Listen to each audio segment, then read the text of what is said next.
that it exists in the mental realm. All is mental, it all begins there. And so that's where we're going to be focusing today. All right, Ashe. So, with that, let's get into some of our Kemetic study. The last time I was here, we were talking about Heka, rich rising moon.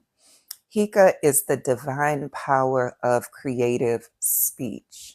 So I wonder, since you heard my last teaching, did anything change in the way that you speak, in the way that you govern your divine utterance? See, if you don't regard your inner world as divine, then you're not going to mind how you release it out into the world. Whenever there is a person who highly regards their inner world and they're very mindful about their speech, I have a sense of safety with them because I know that they're going to mind my space as well. You ever been around a person who just kind of says whatever, just off the rip, and you're just like, oh, I wish I didn't hear that because now I got to get it out of my mind.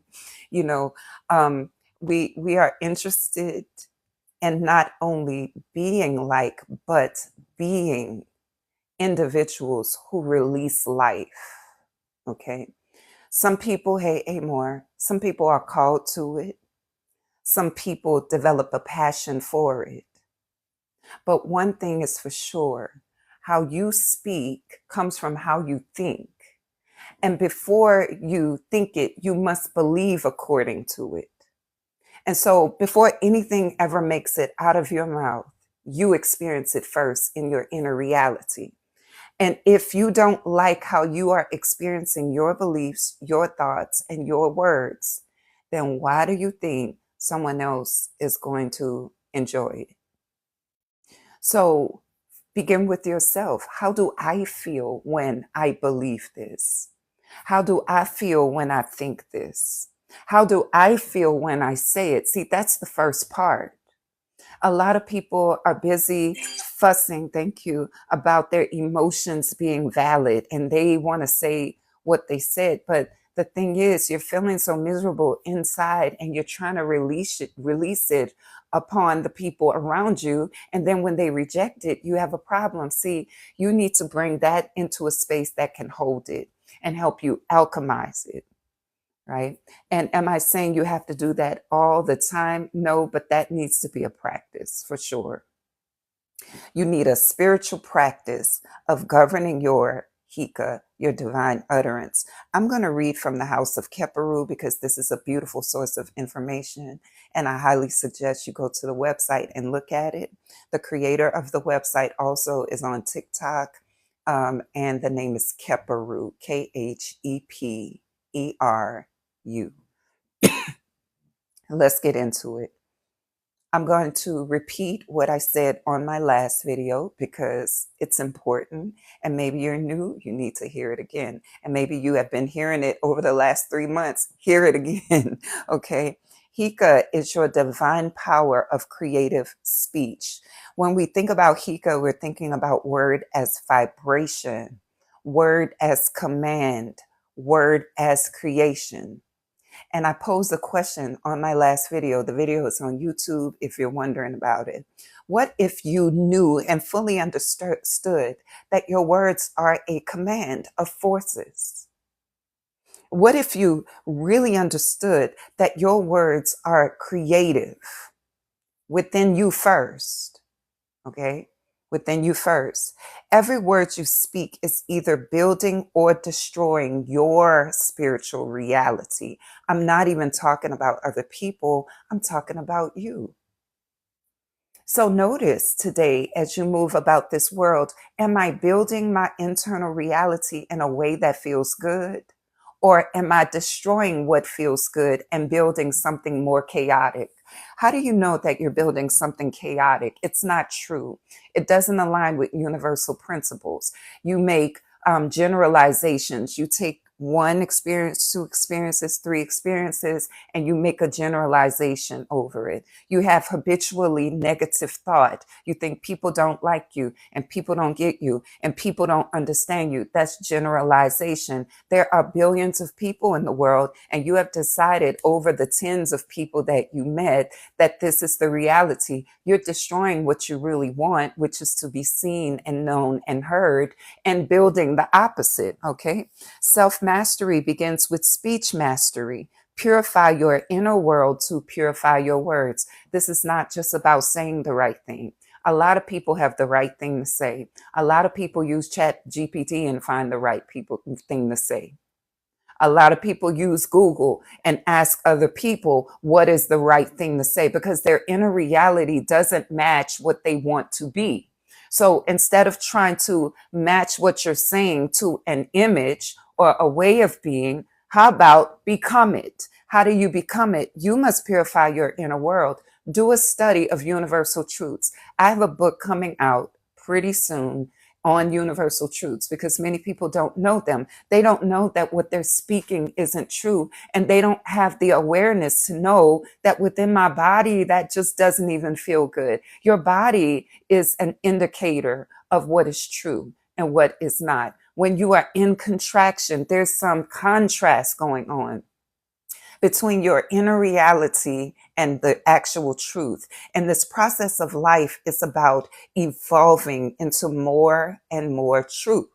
Okay. And some people know a lot of universal principles and laws, but when hard times hit, they don't go into that because that isn't their inner reality. It's part of their intellectual ability, but it isn't in the nature, in the fabric of who they are. And I would even go so far as to say yet, because it's a process, right, of assimilation. Your mouth is either a temple of creation or a tomb of destruction. So the practice, the last time we met, stop using words casually. There's so much information available. We can watch videos, we can read books, we can read articles and get clever words and cliches and phrases because we like them. And there's nothing wrong with that because verbiage matters. But you must also assimilate it into your actual cellular structure so that when you're speaking it, you're also living it. And that comes through meditation, that comes through practicing it, that comes through putting yourself in alignment with teachings and applying it in your everyday reality. Stop using your words casually. Sorry, be careful. And when I say careful, it's not fearful, it's careful. Be full of care with what you're saying. Stop using your words casually. Stop talking to your loved ones casually. Stop talking to yourself casually. Think about your speech as divine utterance. It's the utterance of the divine. Thank you. And so if you know that your speech is the utterance of the divine, what deity are you speaking from? You're speaking from a chaotic deity, a depressed deity, a deity of love and light, a deity of darkness. I mean, you got to decide what divine operation is coming from you. And I'm not saying any of it is right, wrong, good, or bad. What I am saying is you got to be mindful. Be mindful. Stop using your words casually. Your words either bless or curse you. I'm not even talking about other people. I'm talking about you. Begin by speaking only what you want to manifest, affirm, and become. That's a spiritual practice. Speaking only what you want to manifest, affirm, and become. So here's a question. What do you want to affirm with your words? Affirm a reality that you don't like? Do you want to affirm that? Because that's what you do when you keep speaking. It's like this for me. It's like this for me. I'm not saying don't acknowledge it. I'm saying up until now, it's been like this for me, but I am growing forward into a different reality. I am creating a different mental framework so that I can create something different. Up until now, I did a video on my other page about winter. Up until last year, I did not like winter. I really despised it. And I really despised that I despised it because it was coming and I was in utter resistance to it. And so last year I decided I don't want to live like that every winter anymore. And I had my reasons, but I had to release the attachment to the meaning of the reasons. Let me give you an example. So up until last year, I struggled with iron deficient anemia. I'm talking about like 2% iron saturation in my blood. That's almost nothing. And you know the type of work that I do. I'm very physical. Now, it wasn't really affecting me. I wasn't really aware until either it was super cold or I actually sat down and I would start dozing off. That's when I was aware of what was going on, right? So when the winter would come, I didn't like how I felt. So I started saying, I don't like winter. It's not true that I didn't like winter. What is true is I didn't like how I was feeling. That's the first thing. And the feeling was associated with winter. I'm talking about knowing yourself, deep acknowledgement about what is true. A lot of times you're saying you don't like people. It's not true that you don't like people. It's true that you don't like how you feel or have felt when dealing with certain people in certain situations. But if you had a lot of loving interactions, you wouldn't be walking around saying, I don't like people. You would be saying, I love talking to people, or I love talking to people like this. You can always tell where a person is and where they've been by their speech. It's either blessing or cursing them, and whether or not they are aware of it. Now, that sometimes makes people want to be real careful about me, with me, and around me in what they say. And they even move into fearfulness because they're afraid that I might hear something. But the question is, do you want to be known? And do you want to shift it? Or do you want to hide and be seen as a certain thing? That's a question, right? So I'm not suggesting that you walk around and hide and mask when you're really feeling something. How about getting some practice, asking for practice, or saying, hey, I feel this right now, but I'm interested in another reality. This is how I think right now, but I don't really like how it feels. I'm interested in another reality. This is what we call being transparent, right? So we don't want to use spirituality to cause you to hide more or mask more. A lot of people are doing that. They're really feeling this way, but they are declaring that way because they don't want to be seen a certain way, or they don't even want to see themselves a certain way. There's a very beautiful reality in acknowledging where we are without shame, without fear, and also speaking what we want to become, or what we are becoming, or what we are envisioning to become. Okay. So this is not about masking. It's not about spiritual bypassing. It's not positive thinking. It's really about coming into the fullness of an understanding that we are humans growing forward. We are humans becoming more divine.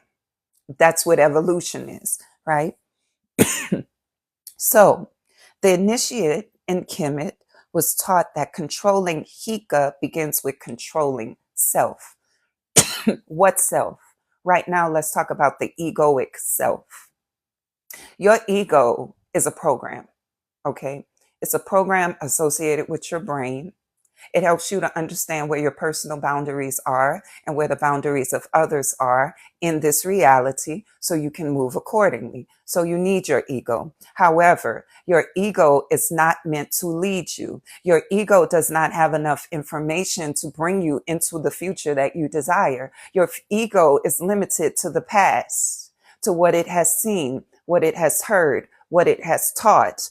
And that program is going to govern yourself if you don't have a spiritual practice, if you don't have an understanding of how this works. Your ego, you will get an intuitive hit, like write a book, and your ego will say, I can't write. Why is your ego saying that? Because your ego has never experienced you writing and feeling good about it and feeling affirmed. So your ego is a program. It's a necessary program, but it is a program. And what it is programmed with depends on where you have come from and what you feed yourself. If you feed yourself a lot of chaos, a lot of people watch shows that are very chaotic in thought. and they steep themselves in it. Well, you're ingesting the chaos. I'm just saying that that speech is going in and programming you before long. And you got to be honest, before long, after you watch them shows enough, you start experiencing what they're experiencing. You start thinking the ways that they're thinking. Even the most spiritual person, this will happen. Thank you for the follow. Okay. So am I saying don't watch anything except this? No, don't take it to the extreme. For me, yes, that's what it means. It means that there's certain stuff I'm just not taking in because I'm not on that frequency. I don't want it.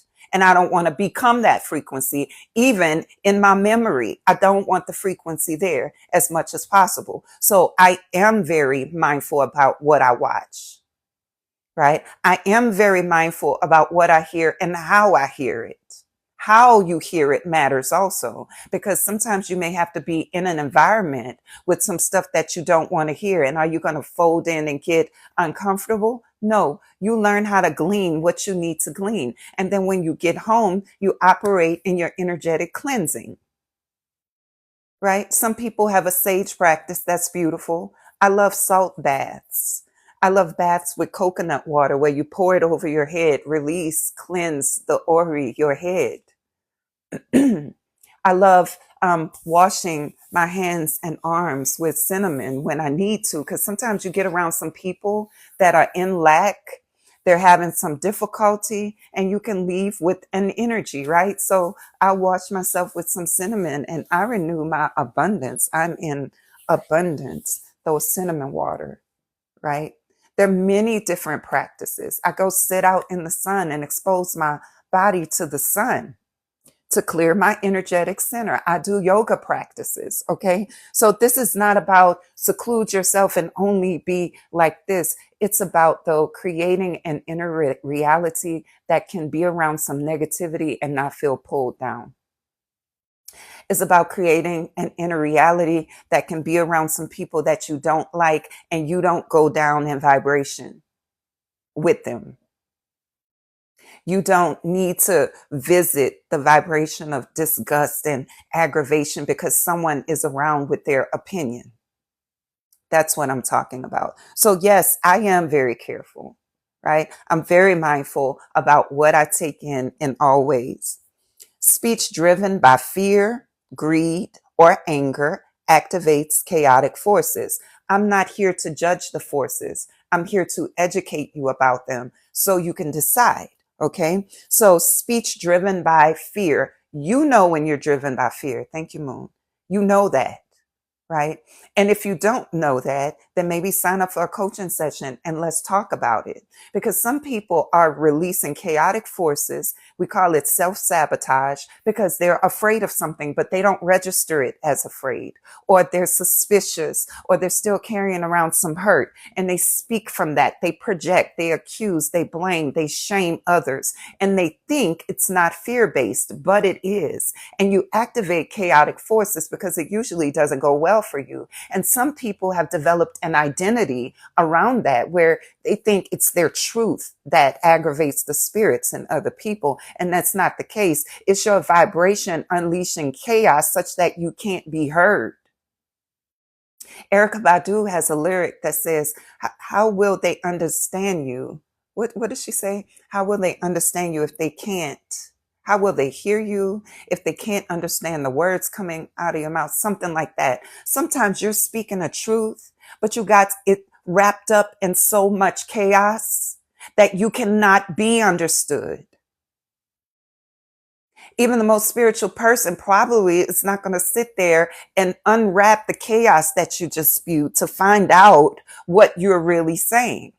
You don't even know what you're really saying. And I think we need to be mindful around people who are not minding what they're saying. They just project, right? And then if you let them know that, hey, that's not what I said, that's not what I feel, and they are convinced that that is what you said and how you got to be mindful around that. Let me give you an example. So, and this is very common. Some people walk around saying, well, I didn't want them to think, so I did this. That's projection. I didn't want them to think, so I did this. You did this based upon something going on in your reality that doesn't have anything to do with the other person. So instead of projecting and releasing chaotic forces, because if you've ever done that and the person received it, like, I wasn't going to think that. Why did you do that? Da, da, da, da, da. And you're like, what? I was just trying to, and you wonder what is going on. You have unleashed the chaos because you projected fear. And some people don't associate that with fear, but it is fear based, avoidance based, and avoidance based is fear based in this situation. Okay. So speech driven by fear or greed or anger. Anger is an expression that is sacred. I believe that anger is a sacred experience. Your anger is sacred. However, what you do with that anger is either going to help you or hinder. It's either going to direct chaotic forces. Now, listen, if you want to direct chaotic forces, then I get that, right? At least you're being mindful. I don't support that. I'm not telling you to do that, but at least you're being mindful. But speaking out of anger and then wondering why a person had a reaction is, like they say, wild. Because if you're unleashing this wild type of energy, it's unreasonable to think that a person is going to sit there and sort through it to hear your heart. It would be better that you experience anger and say, I'm real angry right now, and I need to go process, than to just speak from it and then wonder why they don't feel close to you or want to be with you or talk to you, or why they're moving away instead of close to you. Does this make sense? Speech aligned with truth, harmony, and justice strengthens the ka and brings lasting results. We are so used to one way of communicating, but we need to invite divine creativity in the way that we speak, right? It makes perfect sense. This is not about being so filtered that you can't be authentic. It's about finding creative ways to be authentic that serves the purpose of your communication. A lot of people are walking around fussing about they didn't receive and they didn't want to hear that. My truth aggravates people. There's a meme going around saying that if your truth can destroy something, then it was never true. Sometimes your truth is wrapped up in chaos. It's wrapped up in resentment. It's wrapped up in accusation. It's wrapped up in defense. So it isn't your truth that destroyed something. It was the packaging. Now, there are some unique situations with people where you speak a truth in an energy that is firm and even in love, and they still take it the wrong way. That does happen, but you got to monitor yourself. You know, listen, if you're just unleashing some and spewing something upon someone, it's unreasonable to think that that person is not going to have a response, a reaction, a thought. And if you think that, then you don't need to be talking to people, because you yourself have responses. This thing that you're giving is a response to something else, right? Okay. If your inner world is chaotic, your Heka will be chaotic. So purify yourself before you speak. What does that mean? Purify yourself before you speak. Do a check-in. You're welcome. Do a check-in. Or talk to a trusted friend. Sign up for a coaching session. Talk to your therapist. Talk to someone who is in this practice, okay? Because you need support. All right. When you say, I can't do this, you speak failure into your ka. I'm going to start talking about ka in a second. When you say, I can't do this, and you really want to do it, you speak failure into your ka. Now, this is different from saying that you don't want to do something and so you can't because you don't want to create it. That's different. I cannot create that with a person because I don't want to. That's mindful. Hey, Katrina, thank you. That's different. I'm talking about something that you really want to do. And you say something like this, I can't seem to figure out why. See, that seems so small, right? So trivial. I can't seem to figure out why. Well, how about saying, I'm interested in knowing why? I'm questioning, I'm asking, why is this happening? Okay. When you tell a child you bad, you mold their ka to fit that form, and you wonder why they keep doing it. Because you're programming them. I'm bad. You program yourself. I'm so stupid. I'm so crazy. My crazy ass. This is going back in your ear. Now, somebody is probably sitting here thinking it's not that serious. Well, if it's not that serious, I get it, but it is that serious for me, right? It's so serious that I don't want to diminish someone like that. I don't want myself being diminished. I don't want to diminish myself, right? Now, if you like feeling your wild ass and that feels good, then call it that. And you're going to be in some wild energy. You're going to be more likely to be wild. That's just how it is. When you consistently say, I'm tired, that's a practice that we all have engaged in. And even now, if I go unconscious, I'm tired might come out. But then when I catch it, I'm interested in bringing myself into more sleep, more rest. So it's not about condemning yourself and turning this into an obsessive practice. It's a mindful practice. Oh, I just said I'm tired. Let me add to that. I'm tired and I'm inviting more rest. I'm feeling sad right now, and I'm feeling it, getting the nuggets of wisdom from it. You see, that shifts everything.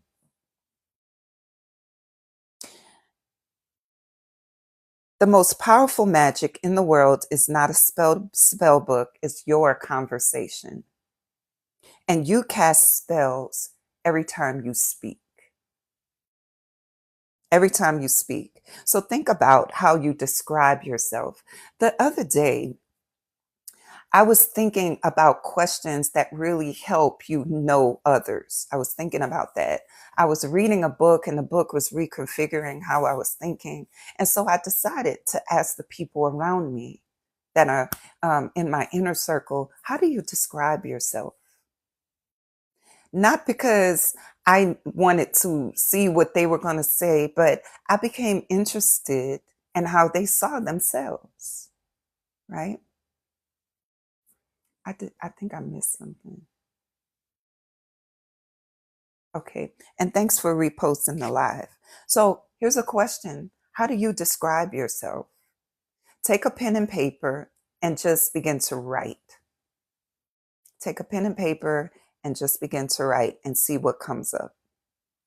Speak awareness, spark internal revolution, remind yourself of your power, wake up your soul.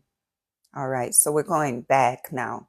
Heka is a word that has ka at the end. And I want to briefly visit that. And then I'm getting out of here. How y'all doing? Let's do a check-in. How are you doing?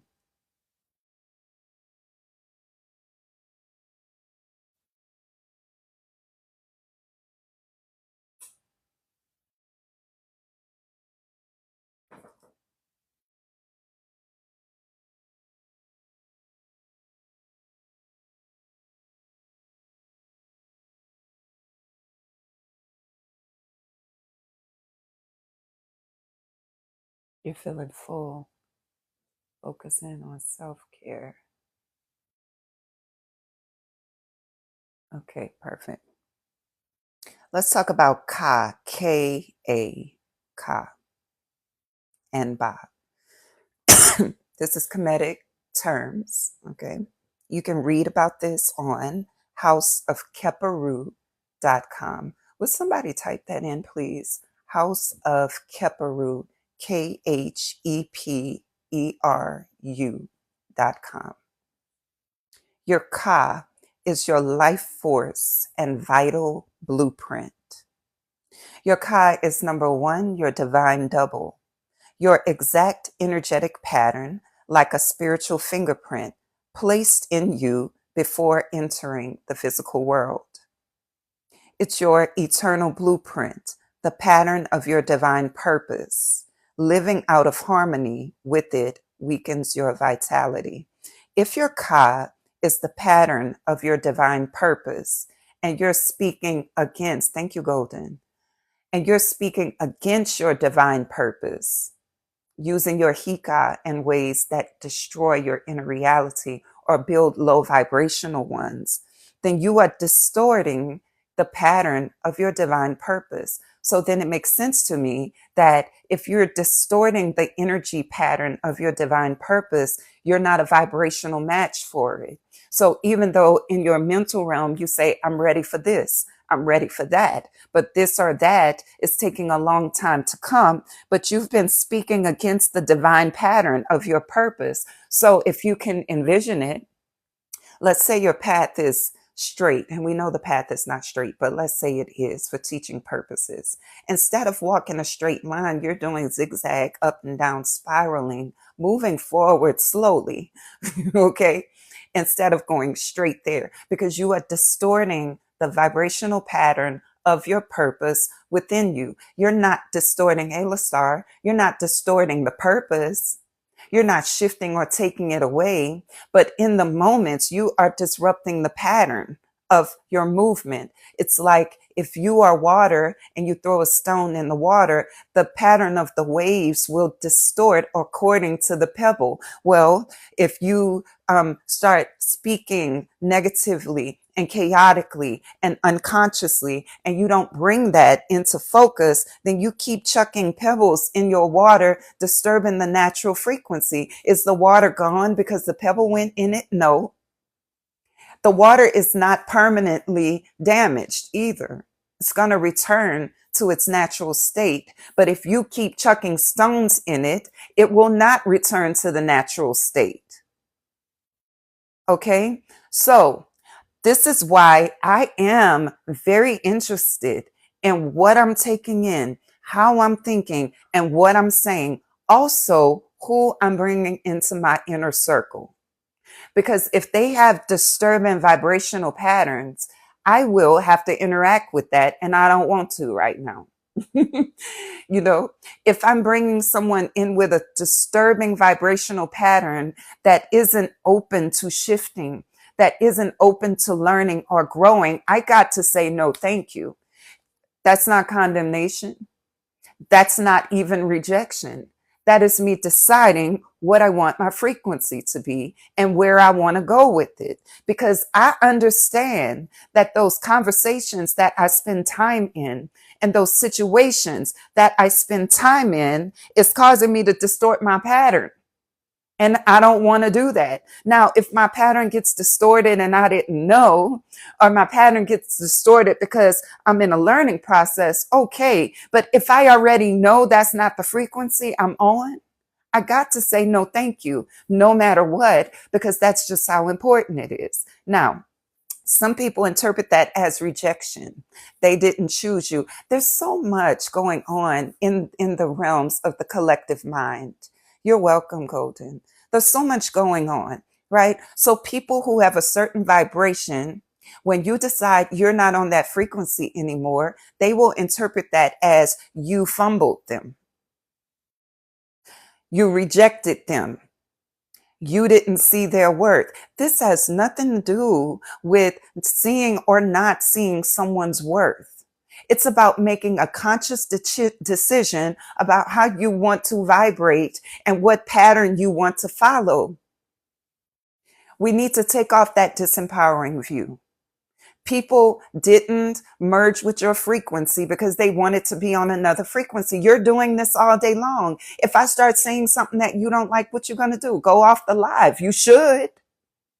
Sitting there and listening to something that's disturbing your frequency doesn't make sense to me. Unless you know it's true, then that's different. Then you allow your frequency to be disturbed so it can catalyze and alchemize a frequency that reflects truth. That makes sense. But just sitting there watching stuff you don't like and fussing about it, complaining about it, sharing it, coming into disempowered views about people making choices for themselves when you make choices for yourself, that doesn't make sense to me.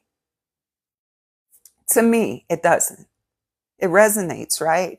So if your ka is the divine vibrational pattern of your purpose, it matters to me that I stay in resonance with that. So the question is, and this is something that I've been listening to and reflecting upon for a while now, but especially recently, do you know your purpose? My coach said this, and it's so true. When people don't know their purpose, they're going to act any kind of way with you because they act any kind of way with themselves. When a person doesn't know their purpose, you don't even know how you align or what you align with or for. And so with my coach, I made a commitment to making decisions that center around my divine purpose. If it doesn't center around my divine purpose, it is well. I'm just not taking it into my inner reality in such ways that I used to. And that's in every area. Does this support my purpose? Does this support the divine pattern, my ka, as I exist? If it doesn't, and again, you got to understand what's true and what isn't, because sometimes people speak truth to you and you don't like it and you flex up and you're like, that doesn't serve me. Oh, but it does. You just feel uncomfortable. So you got to know the difference between your discomfort when ideas are clashing, giving way to new experiences, and actually what is not true. Do you know the difference? Do you know your purpose? What is it? Can you make decisions according to it? Can you say yes to your vibrational pattern, your ka? Can you mind your Heka? These things are so important to me because I know they're life changing, and that's why I share them with you. Your ka, listen to this. Your ka is your ancestral connection, your eternal, existing before birth and after death, you. Links you with the ancestors in a shared current of life. When you're doing ancestral work, what ancestors do you link with? You got a lot of different ancestors on a lot of different vibrational patterns. And some of them ancestors be in some unsavory moods. And so you might want to dip into that unsavory current because you're feeling mad about someone not choosing you. And you will say, my ancestors support that. My question is, what ancestors? Because if you're swimming in the current of truth and you're minding your ka and you're watching your Heka and you're taking in that which encourages, uplifts, inspires, motivates, and brings you to different faces of God, if you're doing that, then I know what ancestors you plugging into. So a lot of people be talking about my ancestors don't play about me. What ancestors, what current of energy are you trying to release? And when you're saying that, you're unleashing it upon yourself first, because now you got to stream the unsavory ancestors, which wreaks havoc on your system. Those currents that are chaotic flowing through your system, it hits you first. And I'm going to leave it there. Your Ba, it says from House of Keperu, is your soul in motion. It's your personality and your consciousness.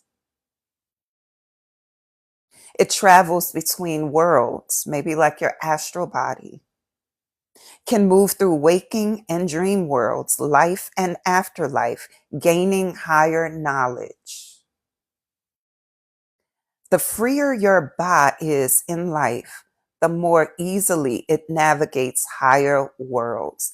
That could preach.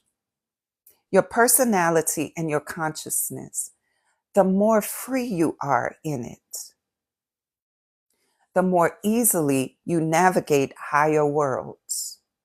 If you're feeling like you're spiritually stuck, and we're never spiritually stuck because we're pulsating energy, you might just be moving forward like this, right? As opposed to like this. you're not spiritually stuck. But if you feel that your momentum spiritually isn't going as fast or as smooth as you would like it, then you might want to check in with your personality and your consciousness and your subconsciousness and become more aware of yourself. How you do that is you get with people who can speak to that. Or if you don't have those people around you, watch your contractions, watch how you feel offended, learn universal truths and start applying them. I'm going to end here because I have to. I have a client coming up. All of these, all spiritual practices, all of them are exactly that, practices. And you don't really know what's assimilated into your being until you go out in the world and interact with other frequencies.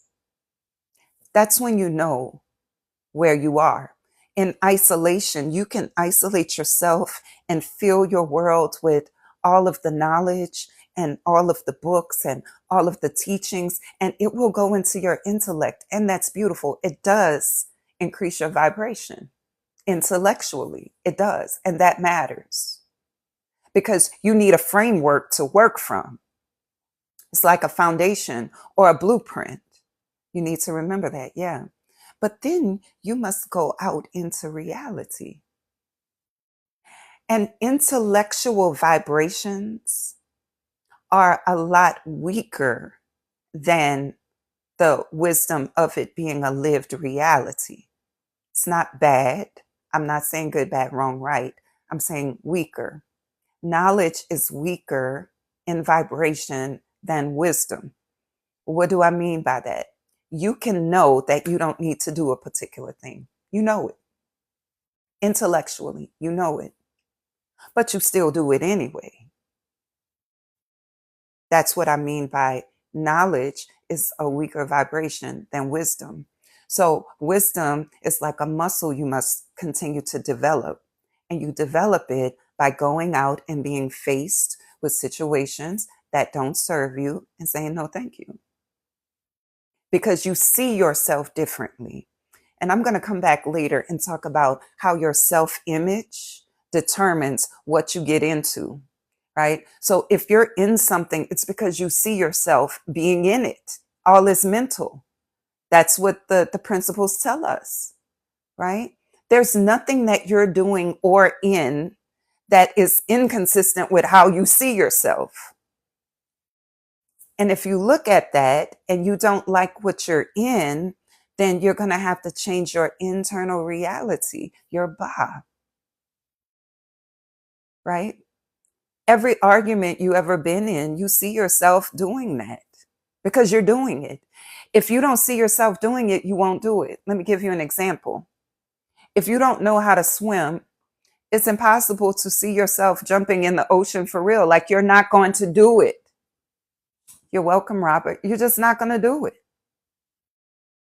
But if you see yourself surviving after jumping in the ocean and not knowing how to swim, you might do it because you got some floaties on. If you don't see yourself in dysfunction, and sometimes it's unconscious, you got to learn it. We all do. If you don't see yourself in dysfunction, you won't get in it. But if you find yourself in it, understand that you do see yourself there. That's why you're doing it. You're looking out into the reality and giving Heka accordingly. But when you start seeing yourself different and you start incorporating the intellectual part into wisdom and it begins to become part of your cells and your hormones begin to respond to truth, then we're the living word. There's a scripture I'm going to leave you with in the Bible that says, in the beginning was the Word, and the Word was with God, and the Word was God, right? And the same was with God in the beginning. And then it goes on to say, the Word became flesh and dwelt among us. This is the process of taking in the knowledge, bringing it into your fleshly experience, and living out your divine pattern of purpose. Ashe. I am the word that has become flesh, right? I am the word that has become flesh. You are the word that has become flesh. So, your assignment, what is your purpose? Can you make choices that support that? How do you describe yourself? Take a pen, write it down. Remember to mind your Heka. Remember when you're getting in situations, whether or not you want to disturb the pattern of your destiny, your Ka. Again, you're never not on the path. You're always on the path.